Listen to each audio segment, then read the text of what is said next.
Colin Baird grew up on the southern tip of Vancouver Island. As a teenager, he started working at a local marine park called Sealand of the Pacific. And I would go after school and weekends as, growing up, and just thought that's how everybody grew up. Sealand of the Pacific used to be here where this marina is now. There's nothing left of the old place.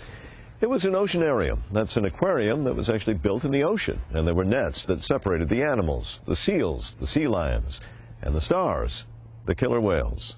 Baird eventually became a trainer, working with the 3 killer whales. His favorite, a small male named Tilikum. He was very easy to work with. He was very easygoing. He learned quickly, learned well. Among the other trainers, 20-year-old marine biology student Kelty Byrne. On February 20th, 1991, she had just finished a show with the killer whales when she slipped and fell into their enclosure.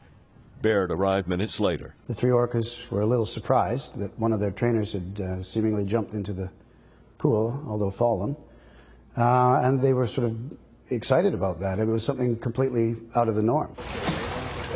Witnesses say the whales, including Tilikum, kept Byrne from reaching the sides, repeatedly pulling her under the frigid water. They couldn't get her, and finally she didn't come up anymore. Baird, a trained diver, volunteered to go and retrieve Byrne's body. The coworker has just suffered, drowned in some way related to the animals that are now in the tank that you are about to go in with. Yeah, but this wasn't a malicious attack. I mean, it was an accident. The coroner's inquest listing Byrne's death as drowning due to or a consequence of the forced submersion by Orca killer whales. She was the first trainer ever killed.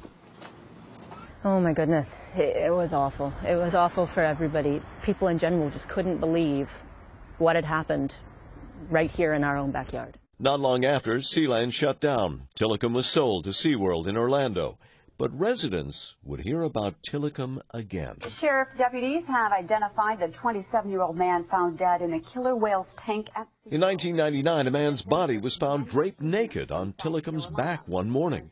How the man got there, SeaWorld couldn't say. Then in 2010, Tilikum pulled trainer Dawn Brancheau into the water to her death.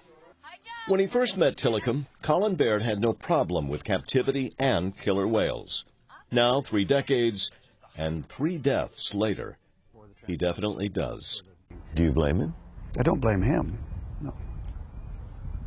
These would never have happened if he'd been left in the North Atlantic. Martin Savage, CNN, Victoria, British Columbia. CNN's film Blackfish premieres tonight, 9 p.m. Eastern, right here on CNN.